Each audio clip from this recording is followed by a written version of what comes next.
뉴스와이드 오늘의 정치권 소식, 김경진 변호사와 자세히 알아보도록 하겠습니다. 안녕하십니까? 안녕하십니까? 네. 자, 대선을 앞두고 여러 후보들이 열심히 뛰고 있습니다. 그런데 이 지난주에 보니까 민주통합당 같은 경우에 김한길 의원도 그렇고 느닷없이 정치 쇄신 논란이 상당히 거세게 일고 있어요. 예. 그 이유는 뭡니까? 일단 지금 안철수 후보가 단일화의 전제 조건으로 민주당이 최소한 뭔가 정치 쇄신안을 좀 발표를 해야 되지 않겠느냐 이제 그런 얘기를 오랫동안 해왔습니다. 네. 그래서 이제 문재인 후보가 제도적으로는 가령 기초단체장 공천을 폐지한다든지 또 국회의원 퇴임 이후에 연금을 폐지한다든지 여러 가지 이제 정치 쇄신안을 발표를 했는데 거기와 이 제도 개선과 덧붙여서 인적 쇄신도 중요한 부분이다 이제 이런 얘기들이 주변에 많이 있어가지고요. 네.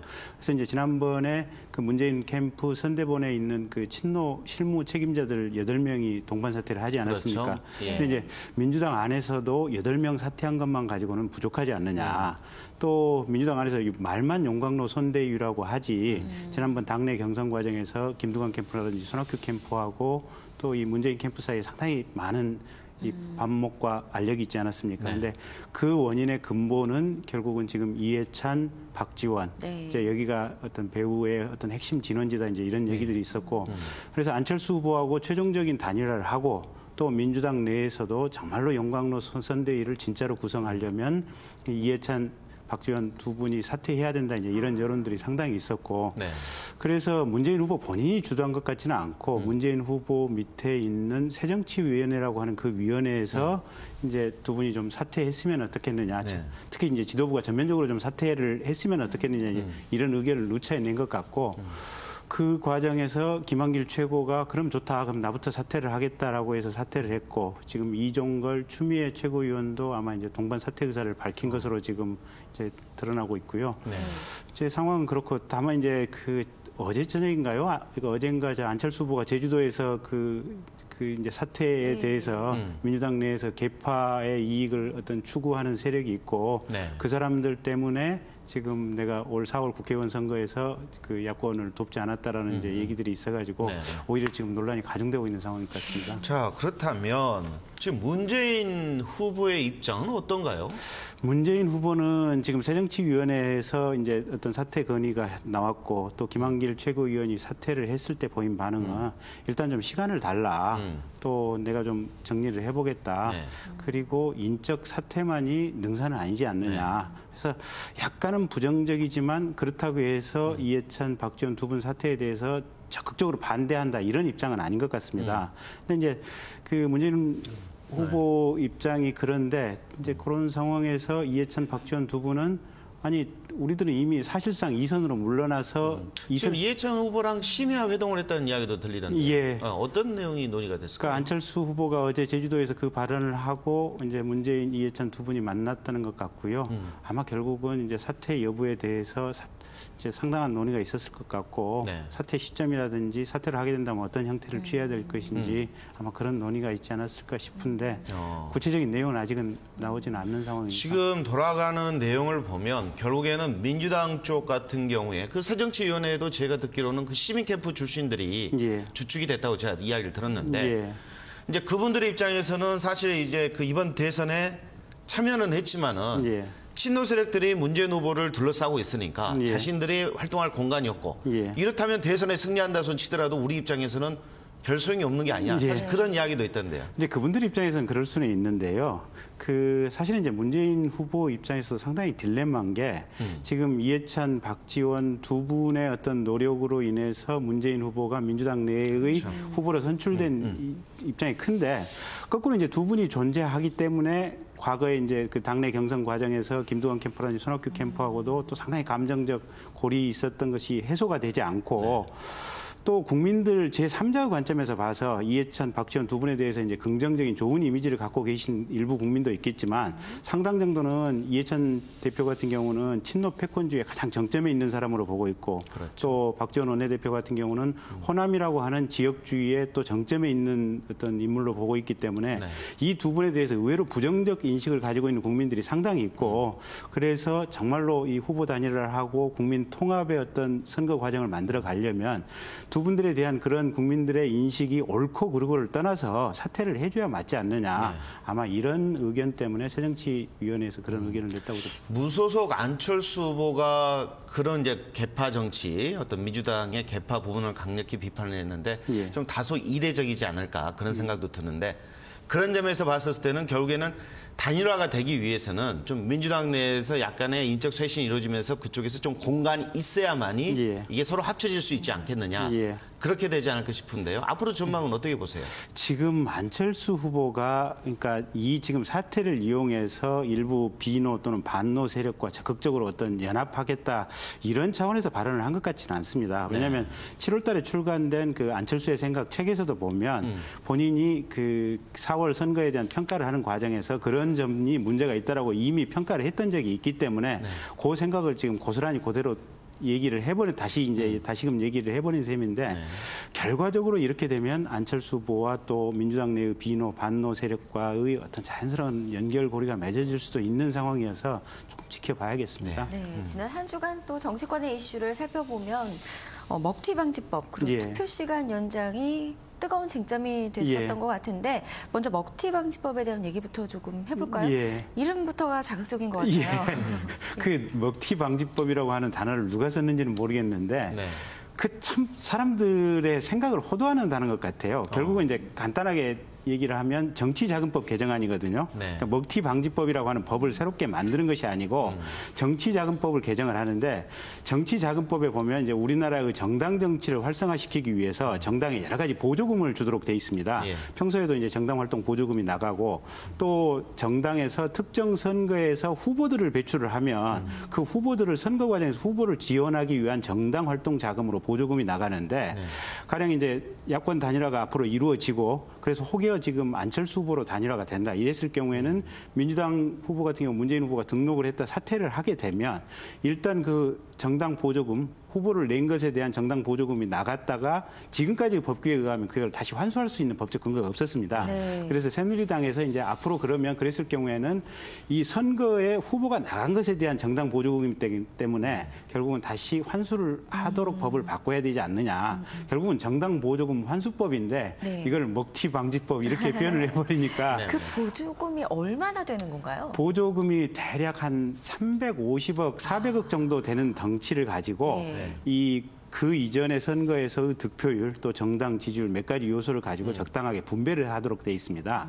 그래서 지금 현재 이제 이 시스템을 가지고 보면 새누리당이 한 107, 80억, 그다음에 이제 민주당에서 후보 등록을 했을 경우에는 한 150억 정도가 지급이 되는데 만약에 이제 그 안철수 후보로 단일화가 되고 문재인 후보가 일단 등록을 했다 사퇴했을 경우에는 이 150억을 받았다가 이제 이 법이 입법화가 되면은 이제 다시 반납을 해야 되는 그런 상황입니다. 결국에는 지난주에 가장 화제가 됐던 것은 문재인 후보가 어찌됐든 간에 이른바 먹튀 방지법을 받아들이겠다. 예. 차라리 예, 대신에 예. 투표 시간 연장을 하자라고 해서 사실은 주위를 좀 깜짝 놀라게 했고 예. 그리고 지지율도 많이 역전됐다고 예. 들었어요. 예. 새누리당이 상당히 당황한 또 모습을 당황했죠. 보여주는 그런 모습을 보여줬는데 어떻게 보세요?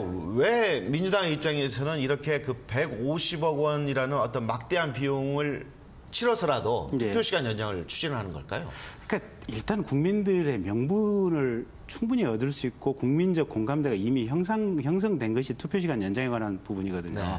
그래서 지난주에 한 여론조사 기관에서 여론조사를 했더니 투표시간 연장에 대해서는 국민의 70%, 정확히는 한 68% 정도 나왔다고 그러는데요. 70% 가까운 수치가 투표시간을 연장해야 된다. 그렇게 공직선거법을 개정해야 된다라고 하고 있고 그럼 국민 10명 중에 7명이 찬성하는 부분인데 사실 정당 가난하거든요. 네. 정당의 그 당비 내는 진성당원들 그렇게 많지 않습니다. 그래서 당 입장에서는 150억이라고 하는 돈이 정말로 큰 돈인데 어마어마하죠. 그럼에도 불구하고 국민들의 어떤 뜻에 부합하는 투표시간 연장 부분에 대해서 적극적으로 어떤 정당의 이해관계를 연연하지 않겠다.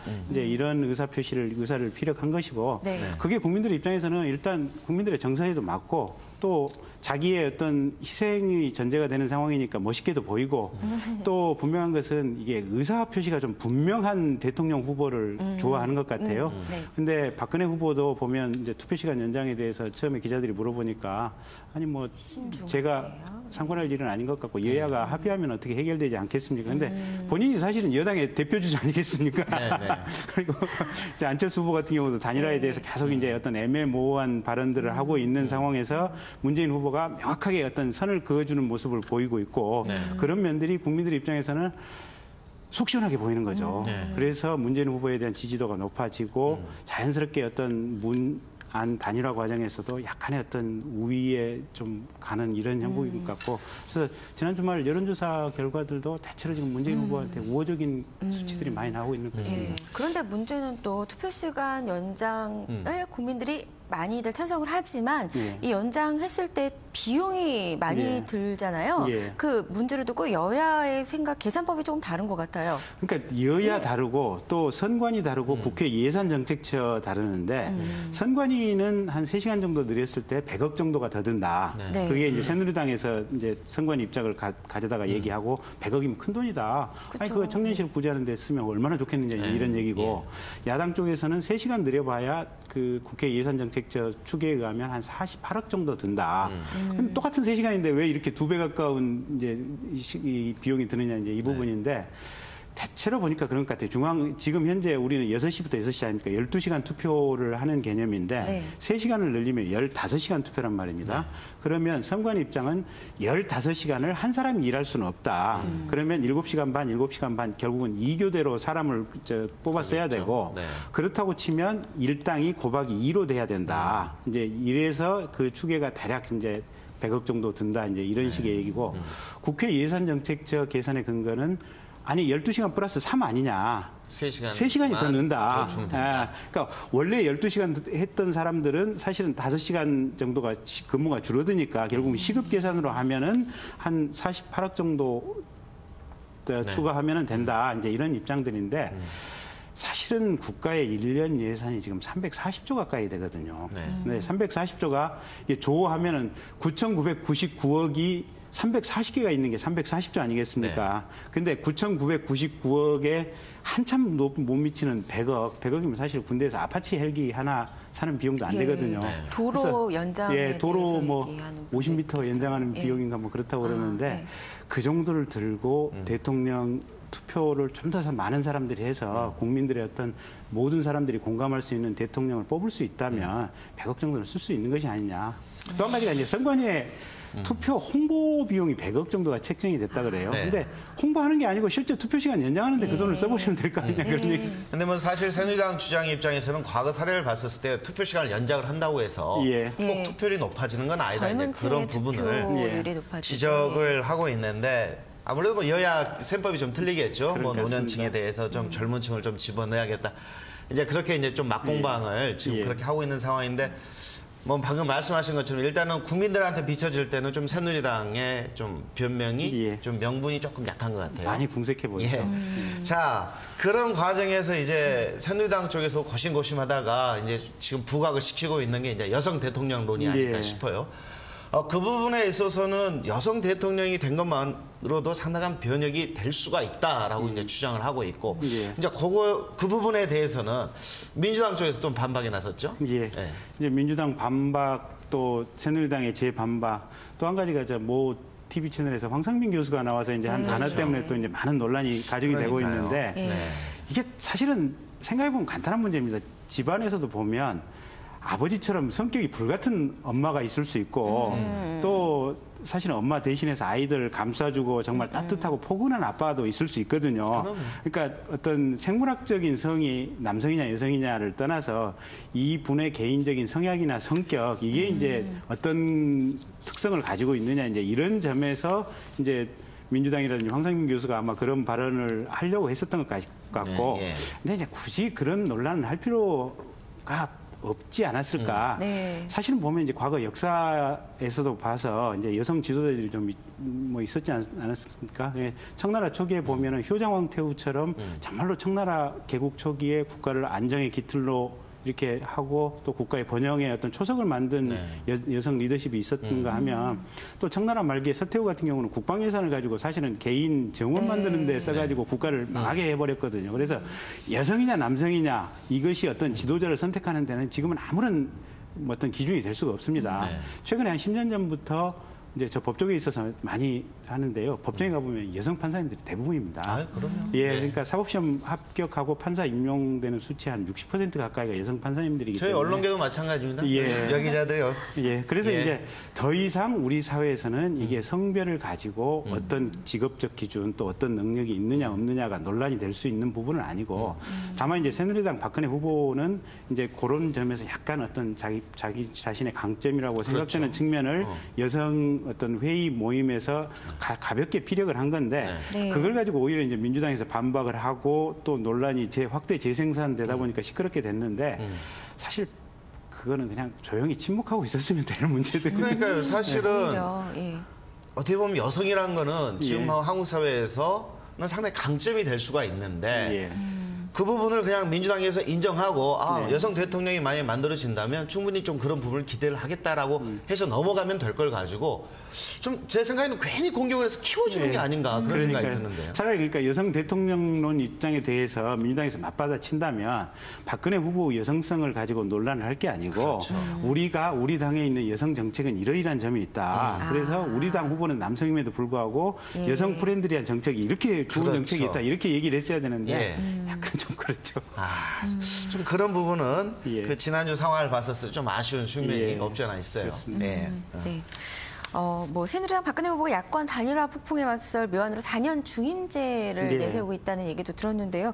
개헌 카드 준비 중이라고요. 예. 예. 그러니까 이제 그 단일화가 아마 점차 이제 구체화, 가시화 돼가는 이제 어떤 시간적 흐름에 있는 것 같고 이게 단일화 논의가 정작 시작이 되면 여론이라든지 국민들의 모든 관심이 단일화로 가기 때문에 결국은 새누리당 박근혜 후보 본인이라든지 새누리당의 정책이 이제 뒷전에 밀릴 것이 아니냐 한동안 이제 수세에 밀릴 걸 고려해서 그럼 뭔가 반전 카드 거기에 대응할 수 있는 반전 카드를 찾는데 나오는 얘기가 하나는 개헌론이고 하나는 지금까지 이제 시도한 바가 없었던 섀도우 내각을 미리 사전에 발표한다. 특히 이제 명만가라든지 또 호남 출신의 어떤 국무총리감을 미리 발표한다. 뭐 이런 얘기들이 새누리당 주변에서 흘러나오고 있는데 개헌론, 최소한 개헌론 부분에 있어서는 그 아마 이제 벌써 지금 헌법이 만들어진 한 27, 8년. 그렇죠. 87년. 예, 87년에 만들어졌으니까 그 정도 됐고 시대 변화에 따라서 지금 5년 단임으로 돼 있는 이 헌법 체제를 이제는 바꿔야 된다라는 의견이 대체적으로 지배적이고 그래서 4년 중임에 대해서는 문재인 후보도 상당히 긍정적인 것 같고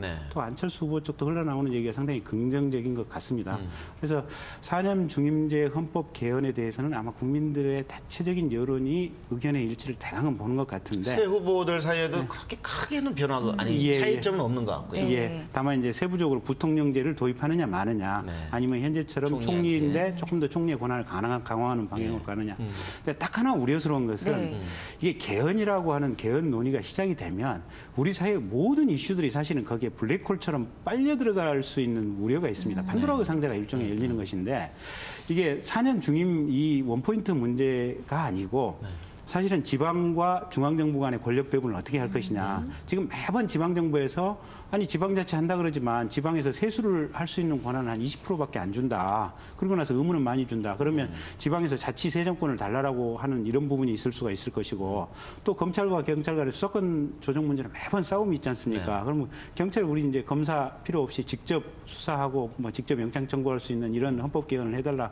이런 여러 가지 논란들이 밖으로 분출이 될 거기 때문에 과연 이 지금 대선을 목전에 둔 이 시점에서 개헌 논의가 나오는 것이 적절한지 이 시점에 관한 부분은 우리 모두가 한번 좀 생각을 해봐야 될 것 같습니다. 그래서 그렇게 뭐 개헌이 물론 폭발력 있는 이슈가 될 수가 있겠지만 새 후보 모두가 좀 비슷하기 때문에 오히려 이번 선거 과정에서 개헌이 크게 관심을 끌지는 못할 것이다. 또 그런 분석도 있더라고요.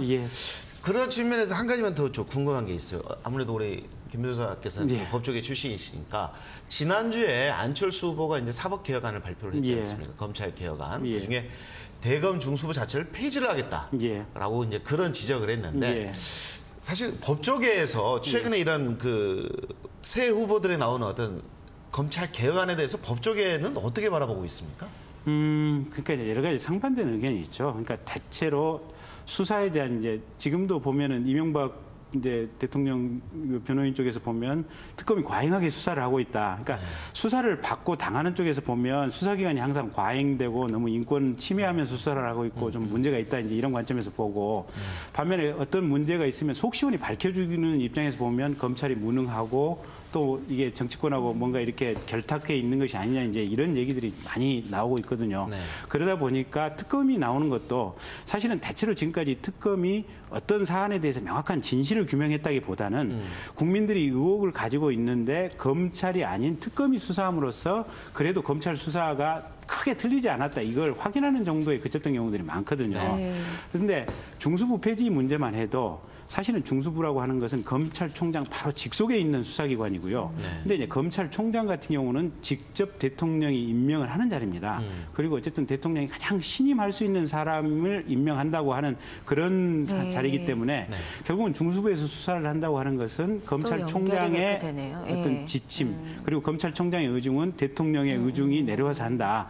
그렇기 때문에 중수부 수사가 중요한 사건을 수사를 많이 하고 또 파장력이 큰 사건을 수사를 열심히 잘하고는 있지만 어쨌든 수사의 순수성 그리고 항상 그 수사의 시작 단초는 대통령이 있을 것이다라는 의구심 때문에 결국은 중수부 폐지해야 된다는 의견들이 많이 있고 그 점에 대해서는 저 개인적으로도 동의하고 있습니다. 아, 그러시구나. 알겠습니다. 오늘 말씀 여기까지 듣겠습니다. 감사합니다. 고맙습니다.